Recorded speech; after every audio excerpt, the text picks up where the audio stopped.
நாம் தமிழர் கட்சி சேர்ந்த தீரன் திருமுருகன் உள்ளிட்ட பல தோழர்கள் வழக்கறிஞர் பெருமக்கள்லாம் போய் புகார் கொடுத்துருக்காங்க. அதுக்கு ஆதாரத்தை கொடுக்கன்னு கேட்டிருக்கிறாங்க. ஏன்னா அது அவதூறு தானே, ஆதாரம் இல்லாதவன் அவதூறு கையில் எடுப்பான்னு சொல்லுவாங்க. நீங்கள் ஆதாரத்தோட இதை பாருங்க, இதுதாங்க டாக்குமெண்ட்டு. சீமானு திமுக கிட்டேருந்து ஒரு 15 கோடி வாங்கியிருக்கிறாங்க, இந்தாங்க டாக்குமெண்ட்டு அப்படின்னு கொடுத்தீங்கன்னா ஓகே. ஓ, சீமான் 5 கோடி வாங்கியிருக்காரான்னு பார்க்கலாம். சீமான் 100 கோடி வாங்கிட்டார், 200 கோடி வாங்கிட்டார், 300 கோடி வாங்கிட்டார். கட்சியை வளர்த்துருக்கலாமேங்க. அப்போல்லாம் வாங்கியிருந்தாருன்னா நாம் தமிழர் கட்சி தொடர்ச்சியாக இயங்குற ஒரு கட்சி இல்லை. அது ஆளுங்கட்சி விமர்சனம் பண்ணும், திமுக விமர்சனம் பண்ணும், திராவிட கட்சிகளை விமர்சனம் பண்ணும், களத்தில் மக்களுக்காக நிற்கும், போராடும், கேள்வி கேட்கும். அது இயங்கிக்கிட்டே இருக்கிற கட்சி. அதனால தான் அதுக்கு சாவே கிடையாது. நாம் தமிழர் கட்சிக்கு சாவே கிடையாது, இயங்கிக்கிட்டே இருக்கும். அது ஏதோ ஒரு ஏன்னா பல முறை அவர் பேசுனது தான், சீமான் இன்றைக்கு இருப்பார், நாளைக்கு இருக்க மாட்டார். அவர் முன்வைக்கிற தத்துவத்தை தலைமையேற்று நடத்துகிற ஒரு அரசியல் கட்சியாக, ஒரு தூய அரசியல் கட்சியாக அது மலரணும்னு தான் அவர் விரும்பினார். அதுக்காக தான் அவர் ஒர்க் பண்ணுறாருன்னு நான் நம்புகிறேன். அப்போ அதுதான் அந்த கட்சியை ஏற்றுக்கும். நீங்கள் என்ன நினச்சாலும் பிஜேபியை தாவேகாவால் திமுகவை போல் எதிர்க்க முடியாது. சுப்ரீம் கோர்ட்டுக்கும் இப்போ ஃபைட் பண்ணாங்க. அவருக்கு எதிராக தாவேகா பண்ணிடுமா? அதை அறலேக்கர் போய் ஆய்வு பண்றாரு. அறலேக்கர் எதிர்த்து முதலமைச்சர் பேசல, வாயை திறக்கல. எதிர்கட்சி தலைவர் பேசுறாரு, அமைச்சர் சி.டி.ஆர். நிர்மல்குமார் மட்டும் தான் பேசுறாரு. முதலமைச்சர் தான் சொல்லியிருக்காரு, சார் எல்லாத்துக்கும் நம்ம பாஜக எதிர்க்க கூடாது. முதலமைச்சர் அவர்கள் அறலேக்கர் தன்னுடைய எல்லையை தெரிந்து கொண்டு நடந்து கொள்ள வேண்டும், இல்லை என்றால் விபரீதமான முடிவுகள் நடக்கும், அமைதியாக இருங்க. பேசுங்க சார். அறலேக்கர் என்ன சார் உரிமை இருக்கு தமிழ்நாட்டுக்குள்ள போய் ஆய்வு பண்றதுக்கு? தொழில்துறை அமைச்சர் ஒரு பள்ளிக்கூடத்துக்கு போய் அவங்க தப்பு கிடையாது. அவங்க சொந்த ஊராக இருக்கலாம், தொகுதி அமைச்சராக இருக்கலாம், இல்லை அமைச்சர் முதலமைச்சர் ஏதாவது பொறுப்பு கொடுத்துருக்கலாம், ஓகே. நீங்கள் போய் ஆய்வு பண்ணது தப்புனே சொல்லலை. அது எப்படி பண்ணணும்? ஸோ ஒரு தனியார் போய் ஆய்வு பண்ணுறீங்களா? சன்ஷைன் ஸ்கூல் இருக்கு, போங்களா பார்க்கலாம். முதலமைச்சர் விஜயனுடைய பள்ளிக்கூடம் இருக்குது, அங்கே போய் நடத்துக்கலாம் பார்க்கலாம். ஆங்கிலம் என்பது ஒரு மொழியா அறிவான்ற விவாதத்துக்கு முதல்ல அவங்க வரணும். அது மொழியா அறிவா தம்பி? அது ஒரு மொழி. வெள்ளை என்பது அழகல்ல நிறம், ஆங்கிலம் என்பது அறிவல்ல மொழிங்கிறது சின்ன சொல்லி கொடுத்தது நமக்குலாம். வெள்ளையா இருக்கவங்க போய் சொல்ல மாட்டான்ற மாதிரி தான் ஆங்கிலம் நிறைய தெரிஞ்சவங்க அறிவாளிப்பான்னு சொல்றது. அது அடிப்படை முட்டாள்தனம், அறிவீனம், அறியாமையில் இருக்கிறாங்க. நீங்க ஆங்கிலம் கத்துக்கிட்டதுனால அமைச்சரானீங்களா? எதனால அமைச்சரானீங்க நீங்க? அதுக்கான காரணங்கள் என்ன பேசுவோமா நம்ம?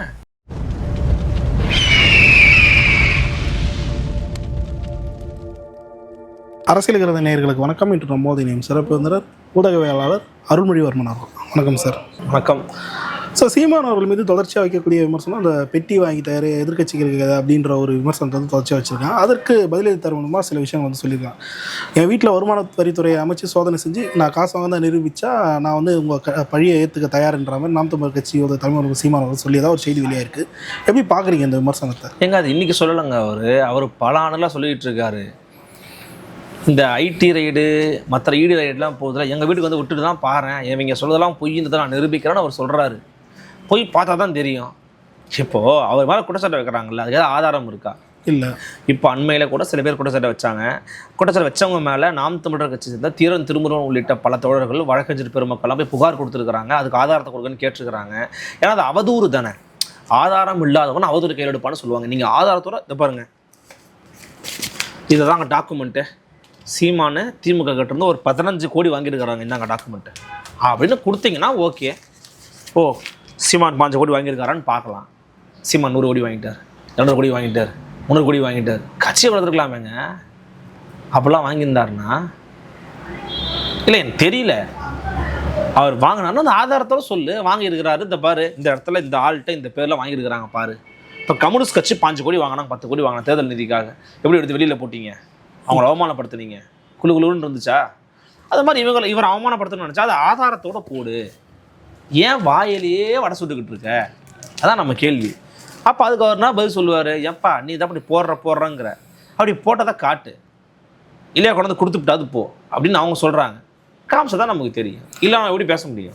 புரியுது சார். இப்போ ஆட்சி அதிகாரத்தில் இல்லாத ஒரு கட்சியை தொடர்ச்சியாக டார்கெட் செய்வது ஏன் அப்படின்றது தான் இப்போ கேள்வி இருக்குது. அது இல்லைங்க, அந்த கட்சி உயிர்ப்போடு இருக்கிற கட்சிங்க. நாம் தமிழர் கட்சி தொடர்ச்சியாக இயங்குற ஒரு கட்சி இல்லை.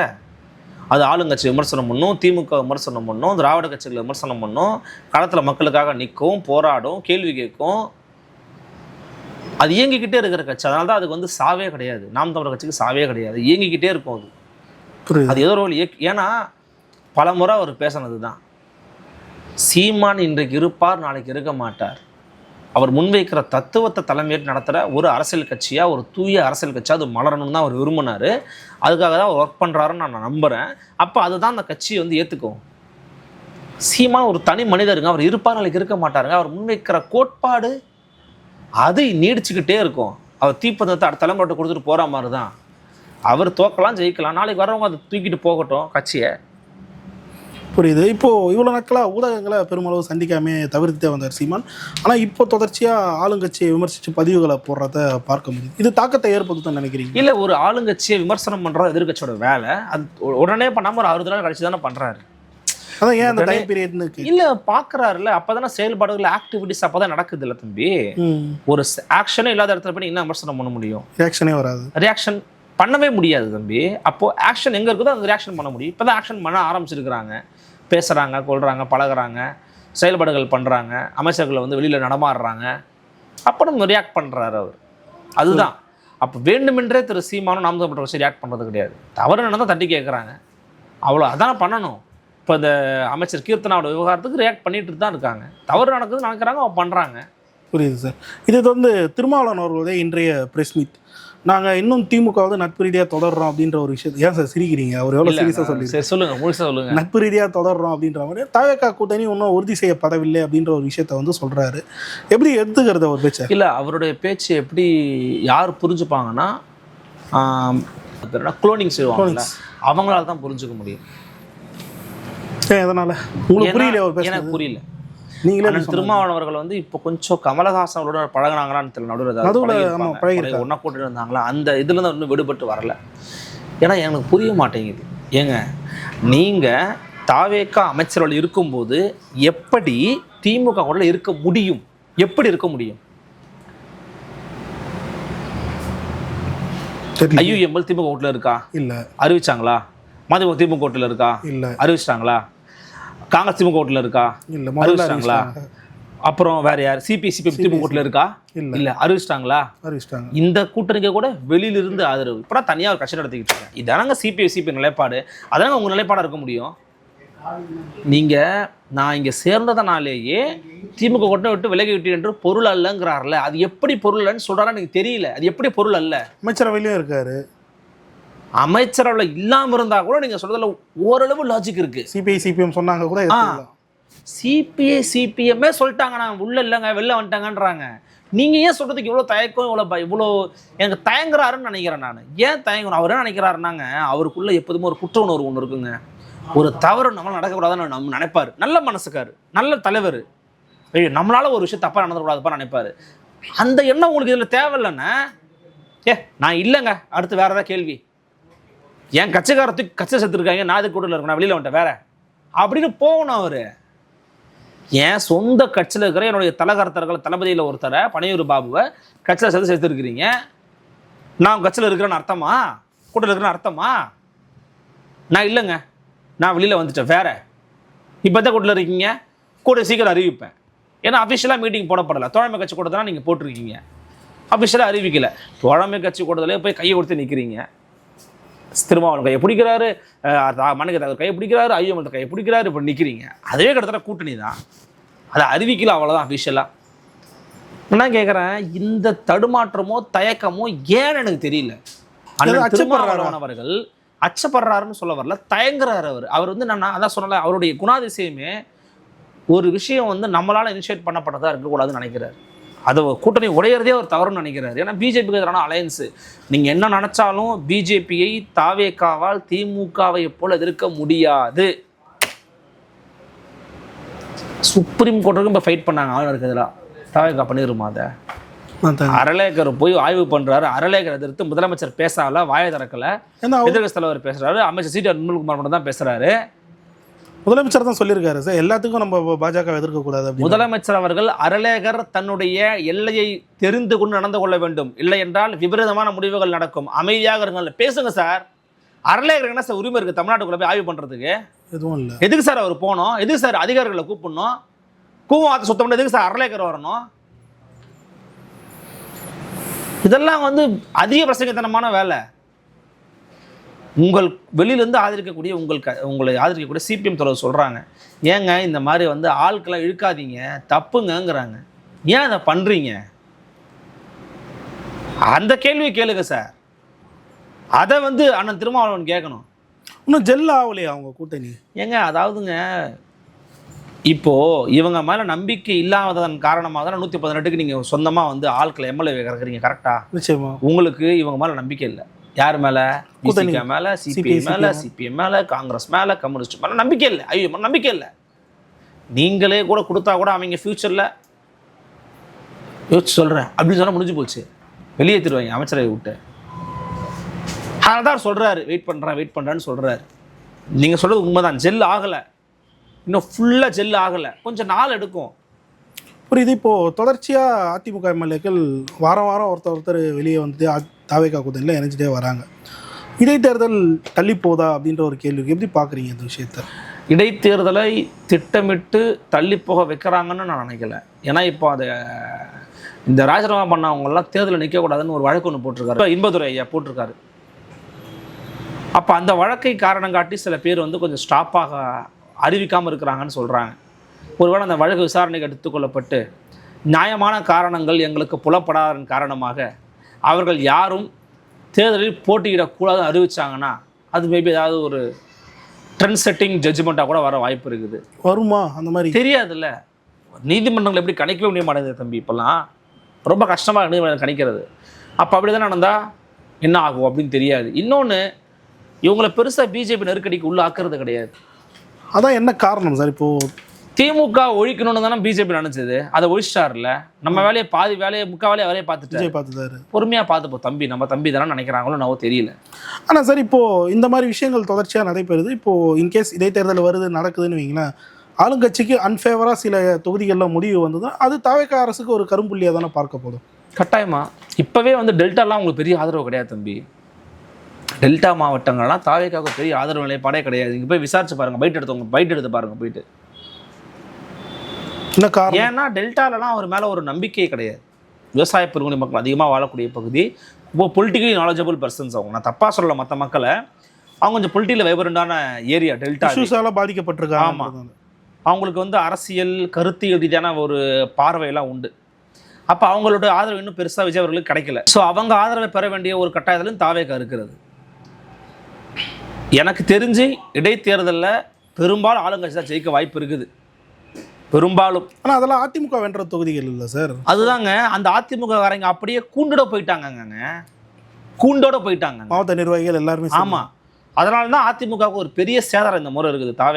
தாவேகாவில் ஒன் ஆஃப் த அஜெண்டா அதிமுகவை காலி பண்ணுறது தான். புரியுது. காலி பண்ணிக்கிட்டு இருக்காங்க, வெற்றிகரமாக காலி பண்ணிகிட்டு இருக்காங்க. அமைச்சர் கீர்த்தனா அவர்களும், ஆனால் அவங்க 7 மணிக்கு எந்திரிச்சு பதிவு போடுறாங்க. இந்த பழைய ஃபோட்டோ கண்டுபிடிச்சிருக்காங்க பாருங்கள், அரசு பள்ளியில் வாங்கினதோ பரிசு வாங்கின ஃபோட்டோ கண்டுபிடிச்சி போட்டிருக்கிறாங்கன்னா அந்த அளவுக்கு விரக்தியில் இருந்துருக்கிறாங்கன்னு அர்த்தம். 5 மணிலேருந்தே தேடி இருப்பாங்க. ஆமாம், 2 ஹவர் ஆயிருக்கும். ஆனால் எழுத்துலையும் பேச்சுலையும் வந்து ஒரு இது கிடையாது. அரசு பள்ளியில் படிச்சுக்கிட்டு இருந்தேன், எனக்கு 2வது மொழி படிக்க வாய்ப்பு இல்லை. ஆமாம், வாய்ப்பு கிடைக்காது தான். யார் வாய்ப்பு இருக்குன்னு சொன்னது? இது எல்லாருக்கும் தெரிஞ்ச விஷயம். அதை தமிழ் வழியில் படித்தேன், மேலும் கணிதம், அறிவியல், சமூக அறிவியல் எல்லாவற்றையும் தமிழில் படித்தேன் அப்படிங்கிறாங்க. சிரிக்கிறீங்க பார்த்தீங்களா? தமிழ் வழியில் படிக்கிறதுங்கிறது அதுதான். தமிழ் வழியில் படித்தேன்னு சொன்னாலே முடிஞ்சு போச்சு. ஆங்கில மொழி பாடத்தை தவிர வச்சு தமிழா நீங்கள் படிச்சாகணும். நான் தமிழ் வழியில் தான் படித்தேன், நம்ம பேனர் ஓட்டிக்கிட்டே இருக்கிறேன்னா தமிழ் வழியில் படித்தேன். ஏங்க தமிழ் வழியில் அந்த காலத்தில் பெரும்பாலும் அங்கே தாங்க படிப்பாங்க. அந்த காலத்தில் ஒன்றும் ஆங்கில மோகம் ரொம்ப அதிகமாக இல்லை. அண்ணாதுரை தமிழ் வழியில் படித்தாரா, ஆங்கில வழியில் படித்தாரா? தமிழ் வழியில் தான். அதன் பிறகு உருவான தமிழ்நாடு தலைவரெல்லாம் ஆங்கில வழியில் தமிழ் வழியில் படித்தாங்களா? மயில் சமணர் இதில் படித்தார், இஸ்ரோ சிவன் இதில் படித்தார், அப்துல் கலாம் இதில் படித்தார். நீங்கள் எதில் படிச்சீங்க? தமிழ் வழியில் தான். உங்கள் முதலமைச்சர் மாதிரி நீங்கள் ஆங்கில வழியில் படிச்சிருக்க முடியாதுல்ல. உங்கள் முதலமைச்சர் பணக்காரராக இருந்தார், அவங்க அப்பா பெரிய இயக்குனர், புரட்சி இயக்குனர். நான் என்ன கேட்குறேன், அமைச்சர் கீர்த்தனாவை விமர்சிக்கிறத நான் விரும்பலை. அதாவது விமர்சிக்கிறதுனா, உன் ஆங்கில அறிவு என்ன, நீனே பெரிய அப்பாட்டாக்கிறா, உனக்கே இங்கிலீஷ் தெரியல, அது விட்டுருங்க, அது வேண்டாம். நம்ம தேவைன்னா இன்றைக்கி அவங்க நமக்கு மினிஸ்டர், ஒழுங்காக செயல்பட்டு தொலைங்கன்னு நம்ம கேட்கணும். அம்மா கீர்த்தனா அம்மாவே நீங்கள் ஒழுங்காக செயல்படுங்க. ஒரு அரசு பள்ளிக்கு போய் ஆய்வு பண்ணுறன்ற பேரில் வீடியோ எடுத்து போட அந்த பிள்ளையை கூனி குறுகி நிற்க வைக்கிறீங்களா? அது எதுக்கு பண்ணுறீங்க? இதை பண்ணாதீங்க. உள்ளுக்குள்ளே போகும்போது மீடியாக்கள் தான் இதை பண்ணுறாங்க, அவங்க தான் வீடியோ எடுத்து போட்டாங்கன்றாங்க. வெளியில் போங்கன்னா வெளியில் போயிடுவாங்க மீடியா. யாரும் வந்து இல்லை நான் உள்ளே வந்து தான் அவங்களாம் வரமாட்டாங்க. ஐயா வெளியில் போங்க, நான் பிள்ளைங்க கூட பேசணும், நான் வெளில வந்து பேட்டி கொடுக்குறேன், வெளியில் போய் நில்லுங்கன்னா வெளியில் நிற்க போகிறாங்க, வந்து பேட்டி கொடுங்க. ஒரு பள்ளி மாணவனை எப்படி நீங்கள் அணுகணும்? இது அடிப்படை குழந்தை உளவியல் இல்லையா? ஒரு குழந்தைய எல்லாரும் முன்னாடியும் பாராட்டணும்னு சொல்லுவாங்க, ஆனால் வையும் போதோ திட்டும் போதோ தனியாக சொல்லணும்பாங்க. ஏன்? அதுக்கு உளவியல் ரீதியாக பாதிக்கப்படும் அந்த குழந்தை. இது இருக்கிற யதார்த்தமான விஷயங்க. அரிச்சுவடி இது தெரியாமல் நீங்கள் ஒரு வேலையை பண்ணுறீங்க.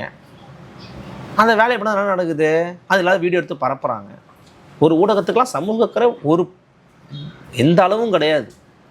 குழந்தையோட வீடியோவோட எடுத்து போடுறான், ஃபேஸை கூட பிளர் பண்ண போட்டுருச்சு. அந்த குழந்தையோட அக்கம் பக்கத்து வீட்டுக்காரங்க, சொந்தக்காரங்க, சகோதரர்கள், பள்ளிக்கூடத்தில் படிக்கிற மாணவர்கள், கூட இருக்கிற பசங்க, ஏய் நீ வந்தடி, ஏய் நீ உன்னை பார்த்தேன், உன்னை நான் பார்த்தேன், என்ன இப்படி பண்ணிட்டேன், இப்படி கேட்டால் அந்த குழந்தைக்கோட மனசு என்னங்க ஆகும்? அறிவு வேணாம், அடிப்படை அறிவு எடுத்து போடுற முட்டாள்களுக்கு அறிவே கிடையாது அவனுங்களுக்கெல்லாம். அவங்களாம் குழந்தை இருக்காதா? அப்போ இதுக்கெல்லாம் மூல காரணம் நீங்கள் போய் அங்கே கேட்டது தான். லாஸ்ட் பெஞ்சில் இருக்கவங்களுக்கு இது சுத்தமாக தெரியாது. லாஸ்ட் பெஞ்சில் இருக்குன்னா முட்டா போயிடும். நாங்களும் லாஸ்ட் பெஞ்சு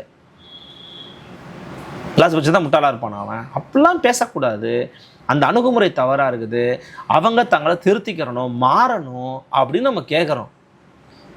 இப்போ ஏன் இந்த மாதிரி வீடியோ போட்டு உங்களை விமர்சனம் பண்ணுறாங்க, உங்கள் ஆங்கிலர் ஏன் இப்போ சோதனை பண்ணுறாங்கன்னா, நீங்கள் பண்ண ஆக்ஷனுக்கு ரியாக்ஷன் அப்படி தான் வரும், வேறு ஒன்றும் பண்ண முடியாது. நான் ரியாக்ஷனை நான் விரும்பலை, பட் நீங்கள் தவிர்க்க முடியாமல் ரியாக்ஷனை உருவாக்குறீங்க. புரியுது. ஏன் அதை பண்ணுறாங்கன்னா, நீங்கள் இப்படி பண்ணி வச்சிருக்கிறீங்க மேடம், அதெல்லாம் அவங்க பண்ணுறாங்க மேடம். தேவையாது. அமைச்சருடைய போக்கு தவறானது. ஆனால் தொடர்ச்சியாக சார் தாவேக அமைச்சர்கள் அவங்க துறை சாராத விடயங்களில் நான் என்ன சொல்கிறேன்னா, எனக்கு கூட டவுட் இருக்குது. சரி மேபி அவங்க போட்டுங்க, தொழில்துறை அமைச்சர் ஒரு பள்ளிக்கூடத்துக்கு போய் அவங்க தப்பு கிடையாது. அவங்க சொந்த ஊராக இருக்கலாம், தொகுதி அமைச்சராக இருக்கலாம், இல்லை முதலமைச்சர் ஏதாவது பொறுப்பு கொடுத்துருக்கலாம், ஓகே. நீங்கள் போய் ஆய்வு பண்ணுறது தப்புனே சொல்லலை. அது எப்படி பண்ணணும்? ஸோ ஒரு தனியார் பள்ளி போய் ஆய்வு பண்ணுறீங்களா? சன்ஷைன் ஸ்கூல் இருக்கு, போங்களேன் பார்க்கலாம். முதலமைச்சர் விஜயனுடைய பள்ளிக்கூடம் இருக்குது, அங்கே போய் நடத்துங்களாம் பார்க்கலாம். ஆங்கிலம் என்பது ஒரு மொழியா அறிவான்ற விவாதத்துக்கு முதல்ல அவங்க வரணும். அது மொழியா அறிவா தம்பி?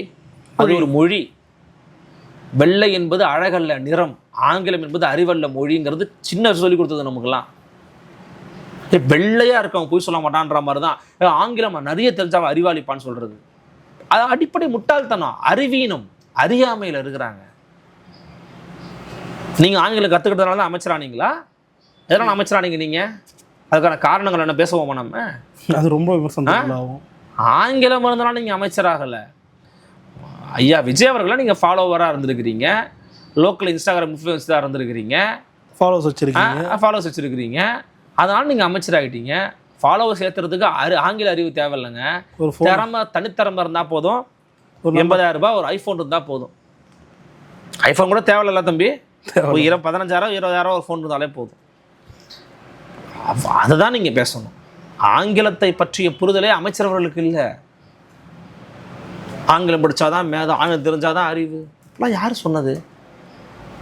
ஆங்கிலம் இருந்தால் கான்ஃபிடன்ஸ் இன்க்ரீஸ் ஆகுன்ற மாதிரி பதிவு. அதாவது ஆங்கில மொழி அறிவை ஊக்குவிக்கணுங்கிறத நான் ஏற்கிறேங்க, நான் மறுக்கலை.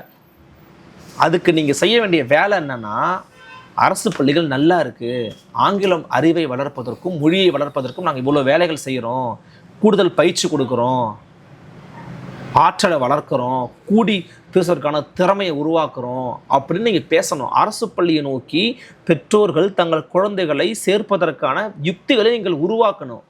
இந்த வீடியோவை பார்த்தா ஒரு பெற்றோருக்கு என்ன தோணும்? நீ ஓப்பனாக சொல்லுப்பா. மனசு கஷ்டம் தான் போதும், நம்ம பொண்ணுக்கு எதுவும் தெரியலையோ அப்படின்னு. அது ரெண்டாவது தம்பி, ஐயோ நம்ம பிள்ளைங்களை சேர்க்கக்கூடாதுப்பா அரசு பள்ளிக்கூடத்தில், பாத்தியா ஒரு மண்ணும் தெரியல, பாத்தியா ஒன்றும் சொல்லித்தர மாட்டேங்கிறாங்க இப்படின்னு வேண்டுமென்றே செயற்கையான விஷயங்கள் உருவாக்கப்படும். பர்சனலாக பாதிச்சிருக்கீங்க போது. தப்புங்க, அது ரொம்ப தப்பு. யார் பண்ணாலும் தப்பு. எப்படி அதை அனுமதிப்பீங்க நீங்க? ஒரு குழந்தையினுடைய சுயமரியாதைக்கு ஏற்பட்ட இழுக்குங்க அது. நிச்சயமா அதுக்கு தெரியுது தெரியல, ஆக்சுவலி அந்த பிள்ளைக்கு தெரியுது. ஆனா பதில் சொல்றாங்க. அந்த பிள்ளை வந்து ஆசிரியர் கிட்ட பதில் சொல்லுது. ஒரு அமைச்சர், ஒரு மிகப்பெரிய அரசாங்க பொறுப்புல இருக்கிறீங்க, ஒரு 10 பேரோட வந்திருப்பீங்க, அந்த பிள்ளை பார்த்து பயந்து இருக்கலாம், நடுங்கி இருக்கலாம், அச்சப்பட்டிருக்கலாம். எடுத்தோட ஒரு 3ஆம் நபர் டக்குன்னு ஒரு குழந்தையால பேச முடியாது. பெரியவங்களாலே பேச முடியாது. ஆமாம், மேபி அந்த குழந்தை வந்து உங்கள் வீட்டில் கேட்டிருக்கலாம், அம்மா விஜய்க்கு ஓட்டு போடுமா அப்படி கூட கேட்டிருக்கும் போல் இருக்கு. அந்த பிள்ளைக்கு நீங்கள் இப்படி பண்ணிட்டீங்க, நிச்சயமா தப்புங்க. அமைச்சரின் செயல்பாடு தப்பு. அதுக்காக அவங்கள போட்டு கண்ட மணிக்கு அடிக்கிறத நான் விரும்பலை. அது தேவையில்லாதது. 10 பைசா பிரயோஜனம் கிடையாது. அவங்கள குற்ற உணர்வுக்கு உள்ளாக்கி நீங்கள் என்ன பண்ண போறீங்க? எடுத்து சொல்லுங்க, அம்மா நீங்கள் பண்ணுறது தப்புமா, இப்படி பண்ணாதீங்கம்மா அப்படின்னு சொல்லத்தான் வேணும். வேற என்ன பண்ணுறது? சார் பல்லர் கேள்வி தெளிவாக நன்றிப்பா. ஓகே சார், பல்லர் கேள்வி தெளிவாக நன்றி.